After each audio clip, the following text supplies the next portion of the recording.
Assalamualaikum warahmatullahi wabarakatuh. Do you guys ever wonder why in this modern era so little people are knowing about our culture, our own culture? And I feel sad when I knew that the youth not even know that our culture exists. Therefore, me, Tazgir, and my members are presenting our project Kompang, the Sound of Malaysia.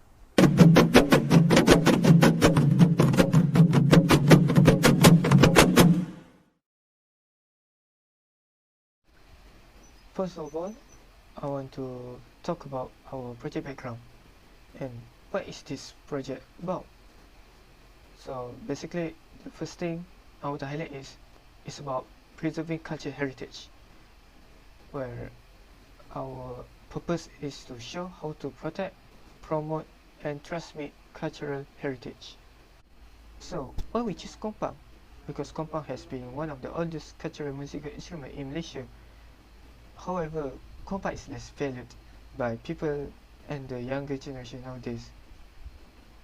We plan to collaborate with professionals and make online classes, but will be on detail later. So stay tuned. So why do we need to preserve our culture? Because culture is who we are and what shapes our identity. Culture has a crucial role to play in SDG 11 and it is sustainable cities and communities. And it makes cities and human settlements inclusive, safe, resilient, and sustainable.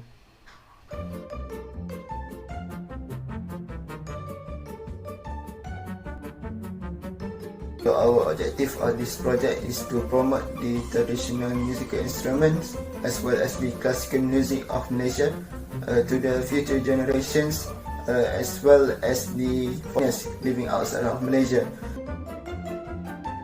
The reason for this is to keep the culture alive so that the future generations can experience it, and also is to promote the culture legacy to the foreigners so that they can feel or experience the real Malaysia.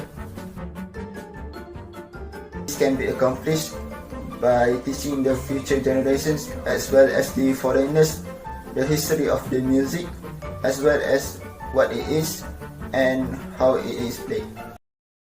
If we think, what are the challenges that we face when we want to promote our culture, which is Kompang? From surveying the young generation nowadays, we know that people nowadays are not interested with Kompang and any other traditional music instrument because they say it is old and not following the circulation of time.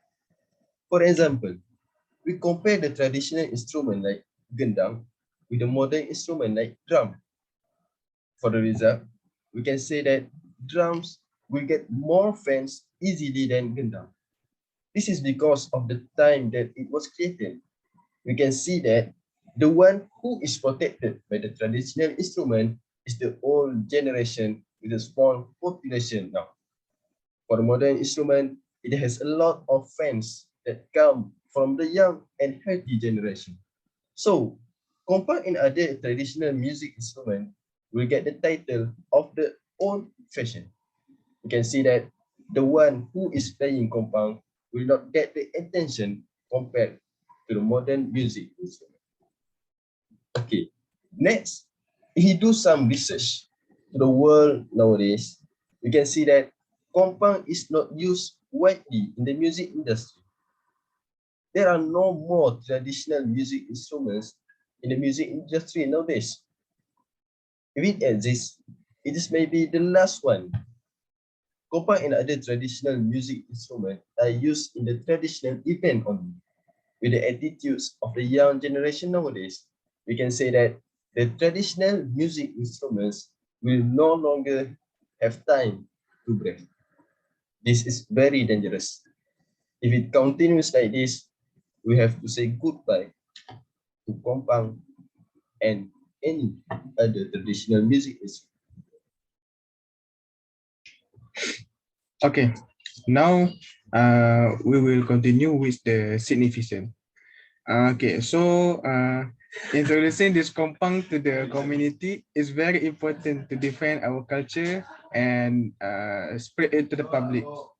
Because this Kompang is one of the traditional musical instrument that is increasingly forgotten by the community.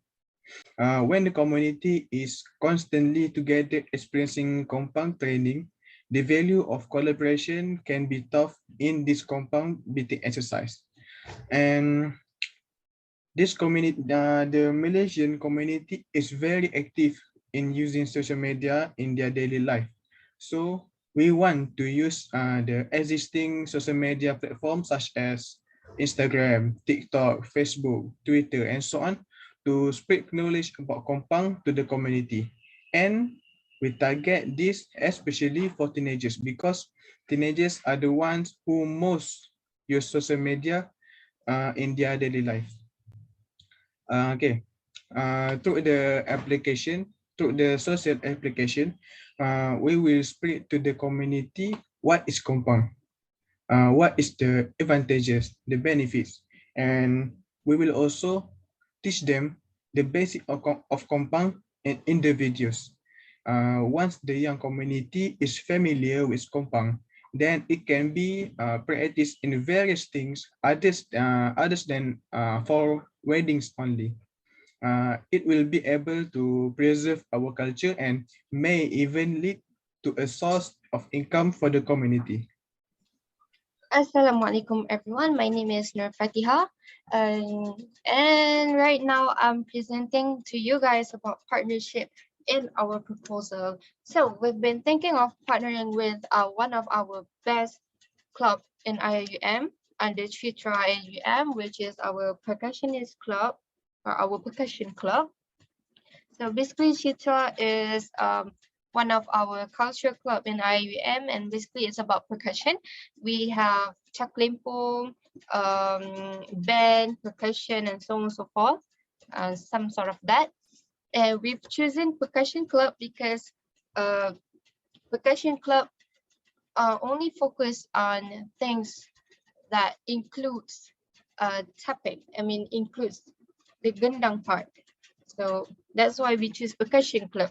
And in this picture that I include here shows that our percussionist club had been acknowledged for their skills in Kompang, especially because in this picture they were playing Kompang at a wedding ceremony because someone invited them to play Kompang at their ceremony. So I think that's very interesting for us to ask them to cooperate with our project for us to further deliberate or expand more knowledge about Kompang to IUM student and even further to to the public. So in this picture here is their instructor named Ustad Aswad, and he's from Rabbani. As you all know, Rabbani is one of the most famous nasyid group in Malaysia.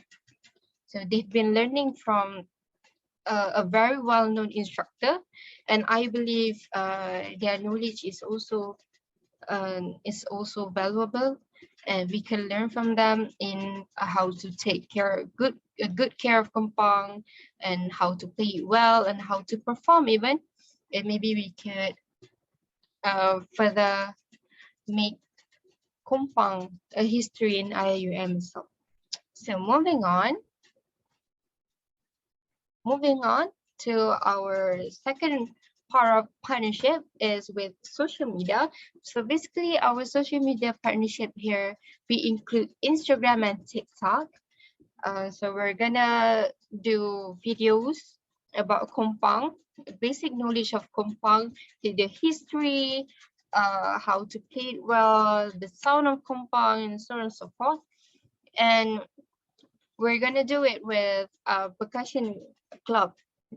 Obviously, we're gonna do it with percussion club, And in this part, we're gonna cooperate our knowledge, because we would use our techniques and further spread the videos of Kompang. And we're gonna use the skills that our percussion club have in Kompang to create a video to further teach people, not just in IUM, but also to the public. So I myself could see this as something interesting, because some students in IUM couldn't know uh, what is Kompang. Maybe that's from our foreign friends. So I think this could be a success, inshallah. So that's all for me. Thank you. The next part will be the recommendations, where we put the new ideas on existing ideas.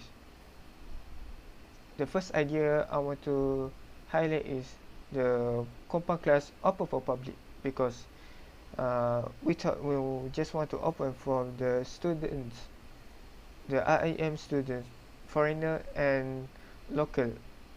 But I think we can give a chances to the public who are interested in learning Kompang.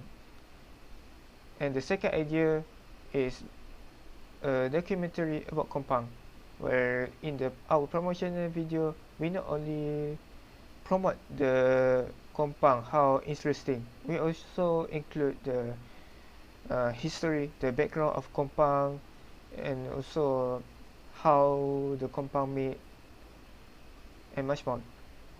And the last part I want to talk about is the volunteers from our classes can join events.